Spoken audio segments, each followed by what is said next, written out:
ఈరోజు మనము చిట్టెలుక కథను తెలుసుకుందామా. అనగనగా ఒక ఊళ్ళో ఒక చిట్టెలుక ఉండేది. దీనికి సాహసాలు చేయడం అంటే భలే ఇష్టం. ఎప్పుడూ ఏవో తలకు మించిన సాహసాలు, అల్లరి పనులు చేస్తూ పీకల మీదికి తెచ్చుకునేది. తల్లి అనేక విధాలుగా చెప్పి చూసింది.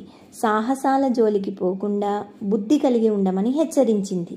తల్లి చెప్పినంతసేపు ఊకొట్టి తలాడించేది చిన్నారి చిట్టెలుక. కాసేపు అయ్యాక మళ్ళీ మామూలే. తన తోవ తనదే, తన ధోరణి తనది. తల్లి ఎలుక చెప్పి చెప్పి విసిగిపోయింది. చిట్టెలుక చేసే సాహస కృత్యాలు చిన్నవేమీ కావు. ఒళ్ళు గగ్గురు పొడిచే పనులు చేసేది. ఎత్తుల మీద నుండి దూకడం, మంటల్లో నుండి గెంతడం, క్రూర జంతువులకు కోపం తెప్పించడం, వాటి జోలికి వెళ్ళి అల్లరి పెట్టడం, ఏనుగును వెక్కిరించడం, సింహం జూలు పట్టుకొని లాగడం, నక్కల తోకలు కొరకడం, ఇలాంటివి చేసేది. అన్నిటికన్నా ముఖ్యంగా తమకు సహజ శత్రువులైన పిల్లులను రెచ్చగొట్టి తన వెంట పరుగులు పెట్టించేది. వీటికి దొరకకుండా పరుగు పెడుతూ ఏ కలుగులోనో దూరిపోతూ ఉండేది. ప్రాణం పనంగా పెట్టే ఈ ఆట అంటే దానికి ఎంతో ఇష్టంగా ఉండేది. అందుకే అదంటే అక్కడున్న పిల్లులన్నింటికి మంటే. ఎలాగైనా ఈ చిట్టెలుక భరతం పట్టాలని అవి గట్టిగా తీర్మానించుకున్నాయి. ఇలా ఉండగా ఒకరోజు ఓ గండు పిల్లి తరుముతుండగా ఈ చిట్టెలుక పరుగులు తీసింది. చాలా దూరం పరిగెత్తాక ఒక పెద్ద కొండ కనిపించింది. ఆ కొండ మీద ఒక గుహ కనిపిస్తే దానిలోకి దూరింది.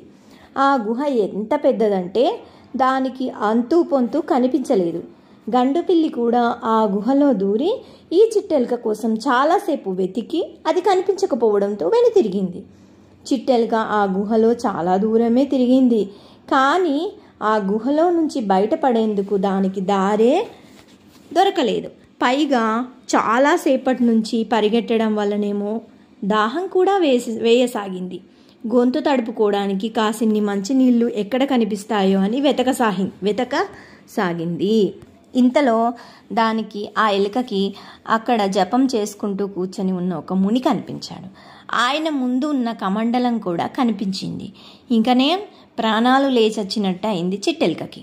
ఎలాగైనా ఆ కమండలంలోని నీళ్లతో దాహం తీర్చుకోవాలని దాని ఆలోచన.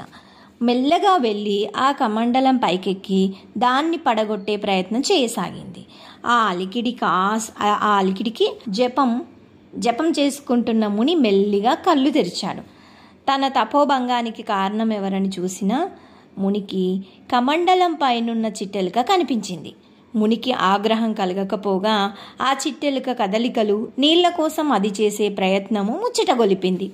ఇది బహుచిలిపిదని, సాహసాల ఎలుకని ఆయన దివ్య దృష్టికి తెలిసిపోయింది. వెంటనే ఆ ముని కమండలంలోని నీరు దానిపై చల్లి కొన్ని మంత్రాలు చదివాక అమాంతం ఆ చిట్టెలుక కాస్త అందమైన రాకుమారుడిగా మారిపోయి నిల్చుంది.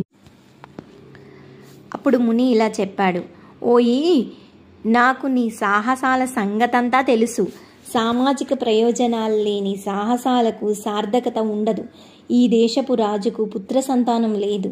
సాహస వీరుడికి తమ ఏకైక కుమార్తెనిచ్చి వివాహం చేసి రాజ్యపాలనను అప్పచెప్పాలని రాజుగారి ఆలోచన. నీ వెళ్ళి ఆ రాజుగారికి కనిపించి సహజమైన నీ ధైర్య సాహసాలను, మా అనుగ్రహంతో పొందిన బుద్ధి బలాన్ని ప్రదర్శించు. రాజుగారి మెప్పుని, రాజకుమారుని నీ సొంతం చేసుకో అంటూ ఆశీర్వదించి పంపాడు. ఉత్సాహంగా బయలుదేరిన యువకుడు ముని చెప్పినట్టే చేసి అనతి కాలంలోనే గొప్ప రాజయ్యారు. పిల్లలు, ఎలా ఉంది ఈ చిట్టెలుక కథ? ఈ చిట్టెలుక కథ మీకు గనుక నచ్చినట్లయితే మా ఛానల్ని సబ్స్క్రైబ్ చేసుకోండి. థ్యాంక్ యూ పిల్లలు.